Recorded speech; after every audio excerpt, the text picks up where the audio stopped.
Have you ever wondered what it would have been like in the days of the Civil War to really be on a battlefield, or really wear those clothes, or really eat that food? Stay with us for a minute, and we're going to speak with some reenactors from Springfield, Louisiana. Welcome to another edition of Northshore Talk. I'm your host, Beth Davis, and we're excited today to talk about a Civil War reenactment that's coming to Springfield in just a few short days. Join me in welcoming my guest today, Miss Denise Martin. She is the chairperson of the Springfield Team City for the reenactment, and also the co-chair of Livingston Tourism. Welcome, Denise. Thank you so much, and I thank you so much for inviting us here today, Ms. Beth. I really appreciate everything that you can do for us in getting the word out. Thank you. Well, we're happy to do it because this sounds like a really exciting event. I think so. I think it's very exciting. It gets history out, and that's what we're doing, is we're wanting people to see history. This isn't a very large, huge event. It is a history-making event. We have Children's Day, or we call it Kids Day, on Fridays. And students come through, and we have all kinds of demonstrations. They demonstrate. First, they start off with flags.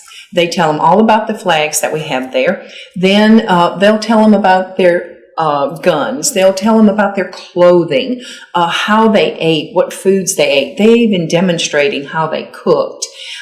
We have cartridges. We show them how they made cartridges and explain to them. Cartridges is their bullets. Bullets, okay. What took place was all the men was out to war, so the ladies had to do this. So they would go to these arsenals, and they would actually make them. And you had a triposword, I think you called it, a piece of paper, and you roll it on a rod, and it had like a small hole at the bottom of it, and you pound it down, and it would go into the little hole. Then you would fill it with powder, and then you would put your bullet on top of it, and then you would fold the paper sideways, and then you would fold it down so many times.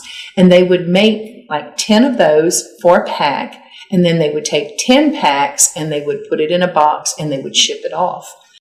And it would go by train to wherever it was needed. But it was the ladies that was having to do stuff like that because they didn't have any men. Or like at during church, they had what they called a handkerchief doll. They would keep the handkerchief from one of their loved ones, and they would make a doll by putting cotton for the head and a little string, and put some little eyes or whatever, and maybe not even eyes, just the little head. And the children could hold those during church, and it did not make any noise. Okay, so back up now just a minute, because there's so much going on, but this is going to happen in Springfield. Yes, it is. When? It's going to be September the 20th, 21st, and 22nd. Like it said, on Friday the 20th is Children's Day, and it's totally free, that anybody can come in that day. Wow. On Saturday and Sunday, it is $4 for adults. 12 to 5 is $2, and 4 and under is free. We have several different demonstrations that goes on that day too. The reenactors love for you to walk up to them at their tent and say, "What is that pot for?" Or, "Tell me what happened in the North on this day." Just any question. They love answering Now, those. who are the reenactors? Where do they come from? The reenactors come from all over. We've had them from Texas, Alabama, Mississippi, These are Louisiana. not all, I thought they were probably all local people. No, they come from all over. Yes. Wow. So a great resource of history. That's right. It is. It really and truly is. And when we started this, I said, look, I don't want to just talk about the South. I want the North too. I want this to be a history lesson. And that is what they have done. The only request that I have had, because we said we have a victory ball. And I said, okay, y'all, if we have a victory ball, when y'all do the battle at 2:00 on Saturdays, the South has got to win. If we want to have a victory ball, and then Sunday the North can win, that's fine, but we don't want to have a victory ball and not win. Well, in reality, I mean, the North won battles and the South won That's battles. right. And it was back and forth for a very long time. Yes, and, it was. And a lot of hardship that maybe just the lifestyle is hardship compared to how we live today. Oh, yes. Those people really worked hard and they wasted nothing. They kept everything. They used everything. Just resources was not really easy. You know, you was not able to go down to the local grocery store and grab something. So their lifestyle was hard, but you know what? I think they enjoyed it. I really do. I think they had more fun and enjoyed life. I really do. But you know, there wasn't that many plantation owners. Not really. Not considering the whole area. You only had, and I could be wrong with this figure, but I'm thinking like 10% of your population was plantation owners, if I'm not mistaken. I could be wrong about that, but it was not a very large amount. And so when we're talking about our local history, not a lot of plantation owners. We just had the average farmer. That's Is right. that right? That's right. Okay. And in Livingston Parish, there was only one plantation, and that was Carter Plantation, which Carter Plantation helps us now too. And they're going to have an open house the weekend of the reenactment also. So. Now tell us a little bit quickly here as we close out this segment. How did you get started in this? How long have you been doing this? I have been doing stuff for Springfield since 2000. And I said, y'all, we need to do something. We need to find something for Springfield. And Springfield has so much history. And we tried different little festivals, but you know, it's kind of hard to compete with Ponchatoula with the Strawberry Festival.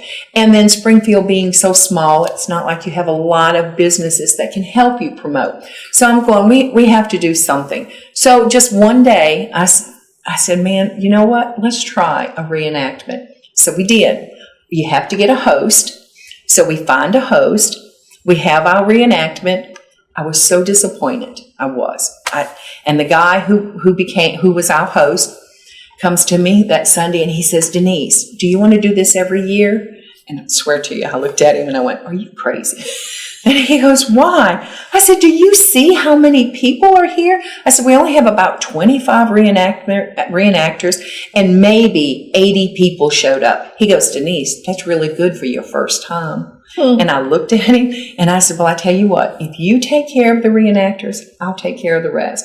So that's what we done. And he is from Mississippi, up around Jackson and that. So that's how it all began? That's how it began. And that was around 2000. Mm-hmm. So we're going, this is our 13th year. Well, actually, it will be our 11th year because we had to wait a little while before we could get started. This is our 11th year. Okay. All right. Coming up, the third weekend in September in Springfield. You don't want to miss it. Stay with us. We'll be right back. Well, we're back with another special guest. This is Rebecca Hensen, and she is a member of Springfield's Team City that puts together the whole reenactment for the Civil War. Welcome. Hi, thank you for having us. Tell us a little bit about how you got started in this. I got started with my mother. It was a mother told kind of deal. Hey, I need you to help me with this and I need you to help me with that. And it just kind of grew each year. And the more people that came, the more help they needed. So I stuck around and helped each year. And evidently, I enjoy it. Okay. I actually teach the kids how to make butter now. I dress up period style and everything. And it's a very educational program for the kids as well. My son loves going. How old is your son? He's 5. 5 years old. Yes. Okay. And so you probably were a teenager when you started helping? I was in my early 20s. Okay. All right. So you've been around for a while and somehow in the process learned how to make butter. You're talking about like with a churn. Yes, ma'am. Okay. Actually, I teach them several different ways. I teach them how to do it with a churn. I teach them how to do it with a paddle churn as well, and in the mason jar. Oh. I even give the kids an chance to buy some butter that they get to make by themselves to bring home to their parents. The kids really enjoy doing it, and it's not but $1 a little cup. Are they amazed that you can make butter? Oh, yes, they love it. I went and bought a paddle churner one year, and the kids got carried away with it and ended up busting it because they were so excited doing it and got carried away, and it just shattered it.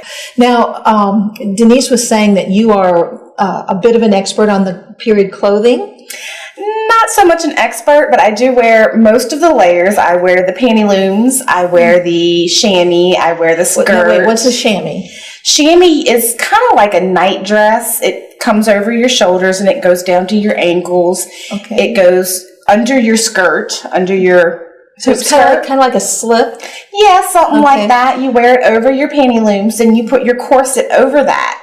Okay. And then you put another shirt over all of that and then put your clothes on. It makes for very hot days. Oh my goodness. I can't, you always hear about ladies of that era with the vapors. And you can understand why. I have much respect for the ladies back then, especially wearing those corsets. Oh, talk about killer in the heat. I had to go home one year and take mine off. It was just too hot to bear wearing a corset. And they're very, very tight. Yes, ma'am. Oh. You're supposed to make them so tight that they show your figure. Well, they were strong women, weren't they? Yes. And believe it or not, back then, women would actually shape their body with a corset. Really? The tighter you pull your corset, you can actually train your ribs to move. One lady actually made her waist a size 7, literally 7 inches around. That's how small she was. Oh. She trained her body to move its way around to fit. Well, we don't recommend that, do we? No. That's got to be painful. Yeah, I can't imagine it's very, very healthy. No. Wow. And so the men, those uniforms were not exactly summer wear either. They're actually very thick. It's kind of like a wool material that they make it out of. And I much respect to the men there as well, because I couldn't do it. I wore one of the gentlemen's jackets one year when it started drizzling, and I couldn't do it. Even in the rain, it was still too hot to wear it. And so were they made of wool or something like wool? It was, yes, ma'am. It was kind of like a wool material, very thick, very sturdy. You didn't want it to tear too soon because, you handmade your clothes back then and you wanted it to last you a while. Right. And, that was one of the women's main things. They sat and sewed. Yes, by hand. No, Yes, no ma'am. sewing machine. No sewing machine, no nothing, needle and thread, the same way I do it now. Everything was so labor intensive, the cooking and the sewing, and I just can't imagine it in really the heat. And back then, the women, kid, and if the men were in town, they would actually go bury their food in the ground because, back then they didn't have refrigerators or ice chests or anything like that. So a way to keep your food safe and cool was to put it in the ground in about a 4-foot hole so that the earth kept it chilled. So that was the ice box, so to speak. Yes, Only ma'am. no ice, yeah. And that's how you hid your food as well when your Confederate soldiers or your Union soldiers would come into your property wanting food or something. They couldn't get all of your food that you had. Because it's stored away and they don't know where Yes, you ma'am. put it. Wow, so many things to think about. All right, so what are some of the other demonstrations? You do the butter. What kind of other demonstrations are going on? They've been doing demonstrations here lately, teaching the kids how to make marbles out of clay, the way they used to make them back then. They even allow the kids to get a sack of marbles. I want to say it's one big marble and several little bitty marbles they get to get. My son loves watching them make the bullets. That's his favorite thing, that and the actual reenactment. But there's quite a few other things they do as well. You have, what was her name? Miss Carol. She teaches the kids how to make the dolls Miss Denise was talking about. She does that with them. And then you have the blacksmith. Awesome job. I love watching him work. And then you have Mr. Dupree who comes out and he actually teaches the kids how to make wooden shingles and things like that. And to me, that's also a very educational thing for the kids because you don't see many people doing things like that these days. Those skills are kind of fading away. So a wooden shingle, like for a roof? Or Yes, ma'am. Okay. Wooden shingles for your roof, because back then, if you didn't have a plantation, 9 times out of 10, your home was even shingled out of wood as well. So your roof and your home would be nothing but shingles. So you had to make a lot of them. Oh, yes. Those were made out of the native pine Yes, trees, ma'am. mostly? Pretty much any tree you cut down in your yard is what your home was made out of. Okay, all right. So lots of demonstrations. What about, do you sell food out there? Or is Yes, it ma'am. period food? My sister is actually out there. She does barbecue for not barbecue, hamburgers, nachos, Now Frito that's not pies. period food. No, it's not. But most people that come out there, they're wanting their normal food that they eat. But she comes out and she makes food for everybody and sells it. And Miss Denise's family does snowballs and drinks.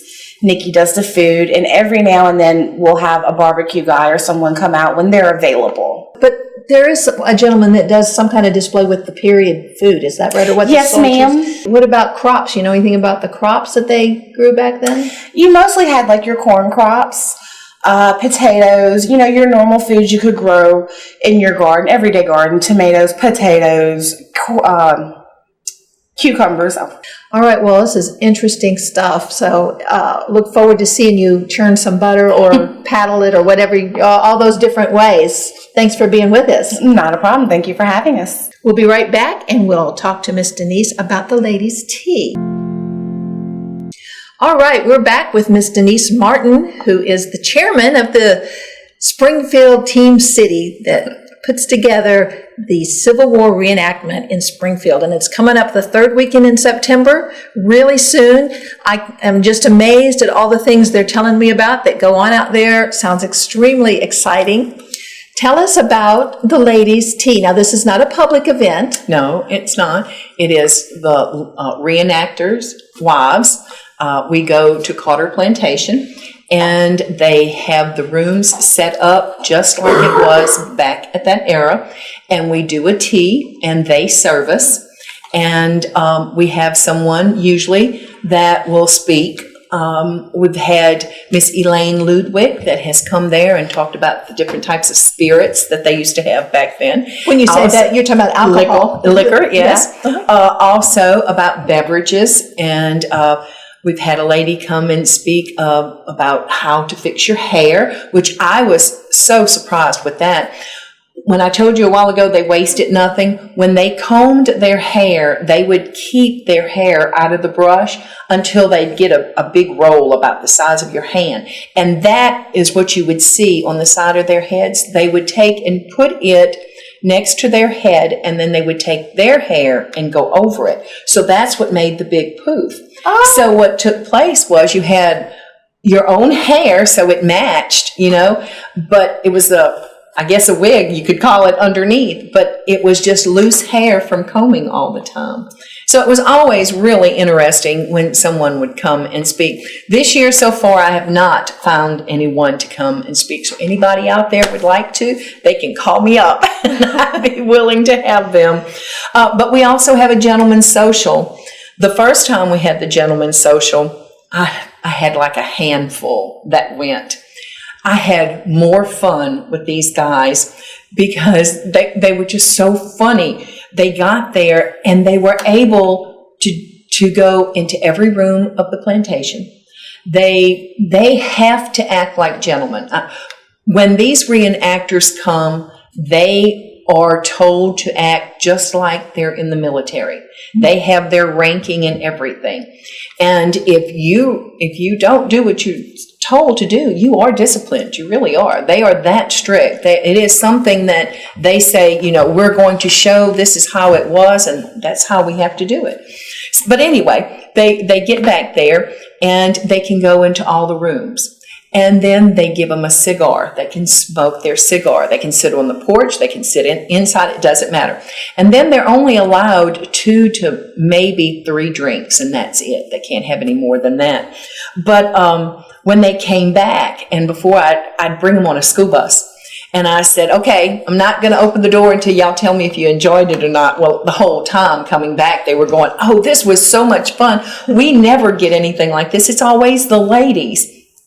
So they went back to the field, and they told everybody there. The following year, I can only bring 30. The following year, we had to have it as ranking. We could not bring everyone that wanted to come because they said every place that they go, they are not really allowed to go inside the rooms of a plantation. This one, they had free reign. They felt like they were really somebody. They really felt like they were important, and they treated them so good. Wonderful. The very first year, I think it was, that we had the reenactment, it was extremely hot. And our mayor of Springfield, Charles Martin, went himself and bought water and walked around to all the tents and gave these guys water.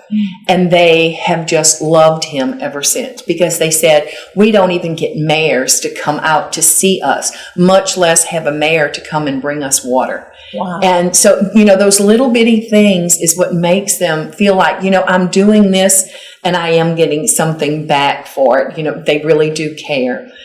Because those reenactors, they really do. They work hard, and the clothing, like you was asking Becky, that is wool stuff. They wear that. It is so hot. I'm scared to death they're going to have a stroke or something out in that field, because they wear the proper clothing and everything. I just can't imagine wearing all those layers or the wool clothing. Yeah. But you're right, the incredible dedication Yes. of these reenactors, and they must have such a love for history, and to pass that down to future That's right. generations. And they do this almost every weekend. Almost every weekend they have someplace that they're going, and they're sleeping in tents. It's hot. I want to go home to my air conditioner. It's hot. But we do have something new this year, and I am really excited about it. For years, since the beginning, we have what we called a museum, and it was 2x2 post with a frame. Okay, and then we would stick pictures on it, and we would have information about those pictures. And so I said, look, we've got to get something better. So this year, we have managed to get a building, and it is going to be our museum now. It's not going to be very big. It's like 10 by 24 feet long, but we're going to have all these pictures inside this building, and we don't have to worry about the wind blowing them away. We don't have to worry about the rain damaging them. We'll have that, and we'll have some 3D artifacts in there also. We have a chicken coop that we're going to put alongside of it, and we have someone that's going to put chickens in it for us. And then we have a rail fence, and we're going to have someone to demonstrate how they washed clothes back at the time and show how they just threw them over the rail fence. And then So this is just growing Yes. growing and adding more. But Right. one thing before we run out of time, we haven't really talked about the actual battle reenactment. The reenactment had started from Livingston Parish was like a dividing line, and there was a lot of contraband going on, and they got tired of it. The Confederates got tired of it, so they called someone in from Mobile, Alabama, a McDermott, and they came into Springfield, and they went to Carter Plantation. And when they got to Carter Plantation, Mr. Carter took care of them. He fed them and everything. And then they went out into Blood River and went up the Tickfaw River and went out into the lake. And they found one of the contraband boats, and they brought it back up to Wausau Marina. They sold all the stuff back to the people. And also one of the schooners that was they had taken, they gave it back to that gentleman. So that's what we're trying to portray is that reenactment, which on Saturdays and Sundays is at 2:00. Okay. On Sundays, we do have church service in the field. We have someone that comes out and does our service for us. We even have period music. Period music and, Period music. and the whole thing. deal. Yes. It just sounds, it's a lot of work, but just what an inspiring thing to do, Right. to learn about a history that really went on right here, Yes, right it there did. on Carter Plantation is Yes. what you're representing. Yes. So thank you so much for sharing all that with us. Mm-hmm. Again, that's the third week of September, September 20th, 21st, and 22nd. September 20th is Kids Day. Kids Day. So is there a website or phone number? They can go to the Livingston Parish, visit livingstonparish.com, or they can go to the town of Springfield.org. All right. Well, thanks again Thank for coming. you. Don't forget, third weekend of September in Springfield. Thanks for joining us today on Northshore Talk.